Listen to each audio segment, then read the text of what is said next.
Even without seeing peripheral smear, you can interpret the different indices in such a way that you can get maximum information.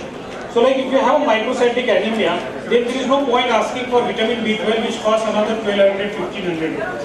If you have a macrocytic anemia like 124 MCV, no point asking for an iron study. You can straight away ask for B12, or if the resource limited is there, you can try Ripcopol and give a therapeutic trial and they completely get corrected. At general practitioner level, iron deficiency anemia, B12 deficiencies, if you have a resource limitation, you can always give therapeutic trial depending upon what type is and see the response, and the fact that they are responding generally proves the fact. Thank you so much. And this is my number. If anybody of you want to get included in our academic groups, you are most welcome. Thank you.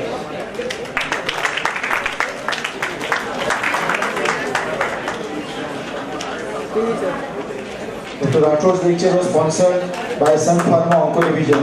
I call upon Mr. Girish Sawant, the representative of Sun Pharma Onco Division.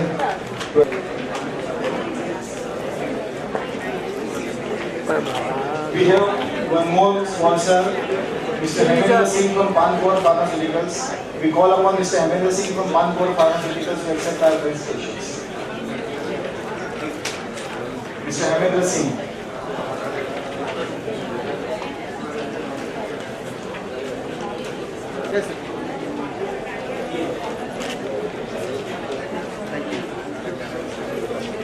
And once again, it's our benevolent uncle Sushil Sharma coming up with more and more prizes. We have Dr. Praveen Savla is not here. Dr. Mota is going to accept on his behalf. Second, Dr. Subhash Patil as a badminton single winner. He also, I think, is not a Dr. D.N. Dangal is going to take on his behalf.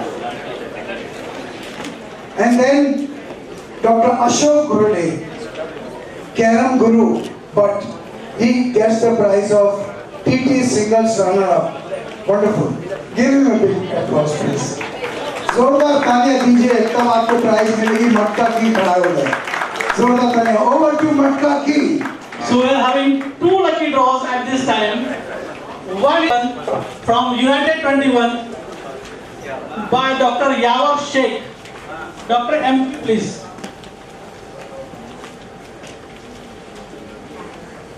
So the first winner for pulse oximeter is Dr. N.K. Saroj. Dr. N.K. Saroj. Second, please. Second is Dr. Ram Mali. Pulse oximeter.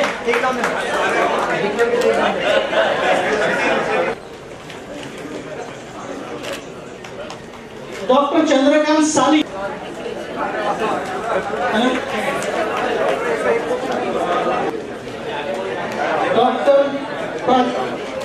Dr. Paras Jain. Dr. Paras Jain. Is he here? Dr. Paras Jain? Dr. Sali is here. Dr. Sali is here.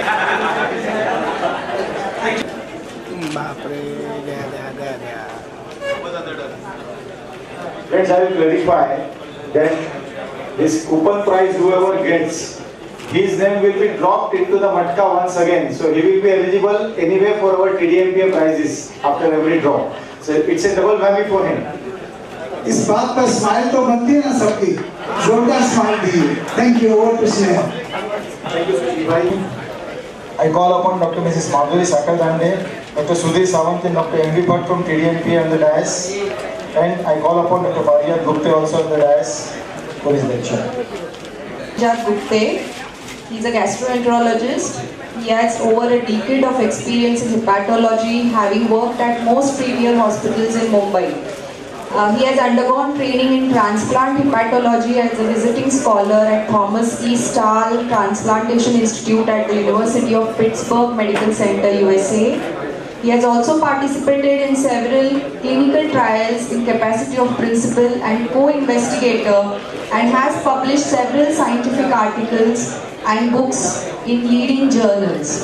Today he is going to speak on chronic hepatitis. I welcome you, sir, to start the lecture.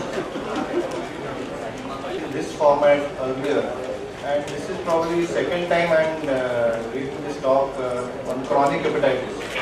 What I thought was a lot of times individually these conditions are discussed, like hepatitis B, hepatitis C, fatty liver, or drug-induced liver injury.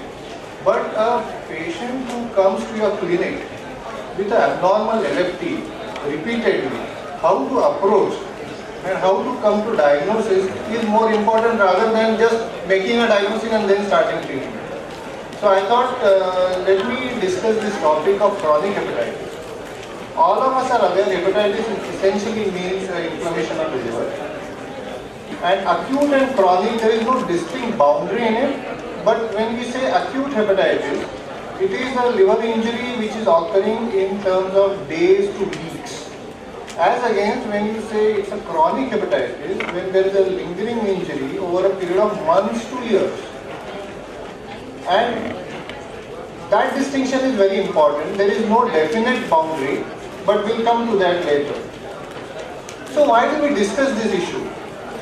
Because it is not an uncommon situation. And with current availability of health checkups, we tend to diagnose these abnormal liver functions quite often.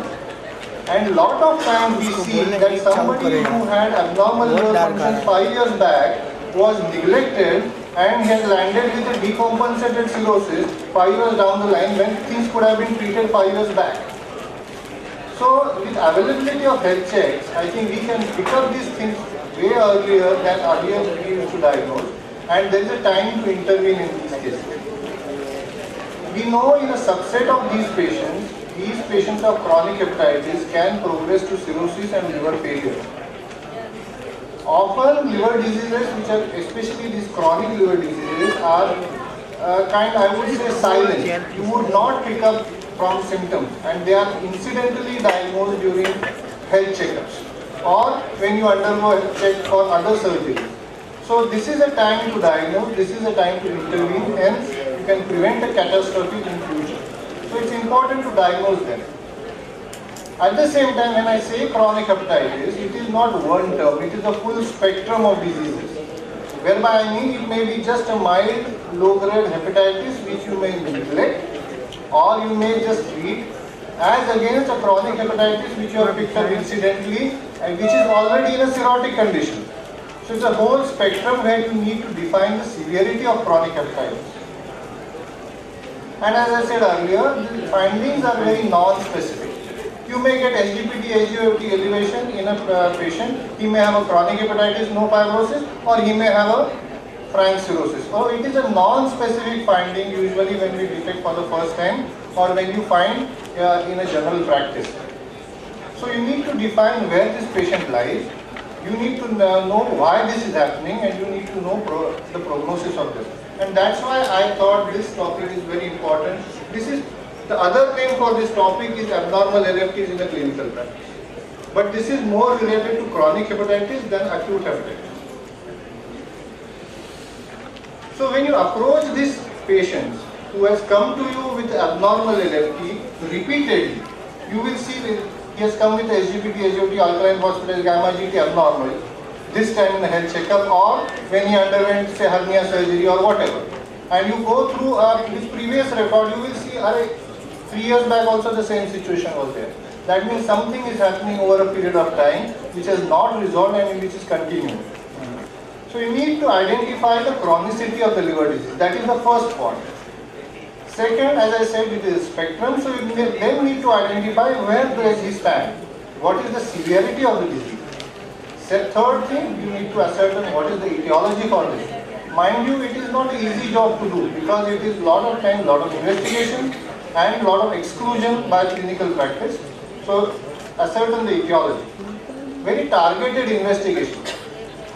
A mild ALT-AST elevation can be because of 100 reasons. You cannot just list out 50 investigations for that. So you have to go step by step and find out what is the cause for it. Then comes the appropriate treatment and a timely referral to a specialist if you are in a general practice. So this is the approach I would say in a patient who has a probably chronic hepatitis. So let's come to the first step. Let's differentiate acute versus chronic. So abnormal LFT, how do you know that this is acute and this is not chronic?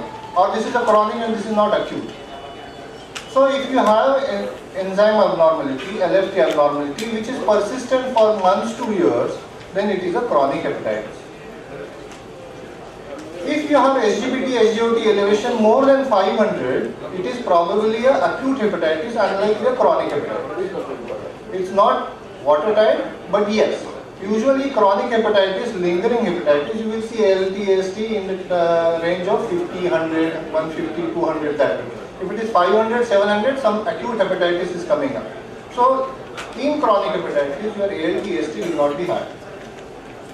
If your SGOT is more than SGPT, then you are probably dealing with already existing fibrosis in the liver. That means a chronic hepatitis which has progressed to fibrosis, and it is a long standing. So SGOT more than SGPT indicates again some chronic hepatitis and fibrosis.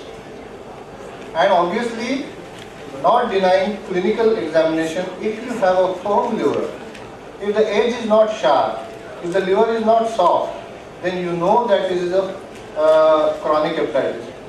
I will tell you lot of times, not a small number of times, lot of times patients are labeled as normal ultrasound, and when they undergo cholecystectomy or they undergo operation, they suddenly decompensate, they develop ascites. Yesterday itself I saw one lady who undergone a cholecystectomy, normal LFT, normal ultrasound before surgery, post-op day 3 develop ascites, jaundice and in trouble. So unless, if you palpate this liver, you will immediately make out this is not a normal liver. So clinical examination is must. You must palpate liver and you will come to know that this is not a acute, this is a chronic problem. Then you assess, once you know that this is a chronic hepatitis, then you need to assess the severity of liver injury. Where does he stand? Whether it's chronic only hepatitis or is it in cirrhosis. So firm nodular liver with a palpable spleen is an indicator probably this man has cirrhosis. Because splenomegaly is an indicator or a marker of portal hypertension. If somebody has a splenomegaly and a firm liver, you are 99% sure that this is a cirrhosis and portal hypertension. So palpating spleen, if you touch a spleen and have a firm liver, you are worried that I need to investigate him further. First, very easy, very simple. You don't need ultrasound, you don't need tests. On ultrasound, lot of times we have seen that 3 years back, though the ultrasound is reported normal, but the sonologist has reported altered ecotexture of the liver. Remember this term, altered ecotexture means there is something happening in the liver. So you need to investigate further, look into details, whether there is something happening in the liver if ultrasound says that there is an altered ecotexture. Obviously, if somebody has splenomegaly, if somebody has a collateral, somebody has portal vein dilated, then this is cirrhosis and pakka cirrhosis with portal hypertension. But what is important is to pick up the subtle sign rather than frankly cirrhotic who anybody will diagnose. So if you have altered ecotexture on ultrasound, please look into that whether there is anything happening, or at least order a liver function test. In CBC, if you have low platelets, then please look into that whether there is underlying chronic liver disease. I'll tell you so many times, I think our biggest referrals are, especially in hepatitis C, patients are treated for ITP, patients are treated with steroids just for, because they have low platelets. And nowadays, often it is termed as dengue fever and they are left alone. And 3 months down, 6 months down the line, they come with decompensated steroid. Again, I am telling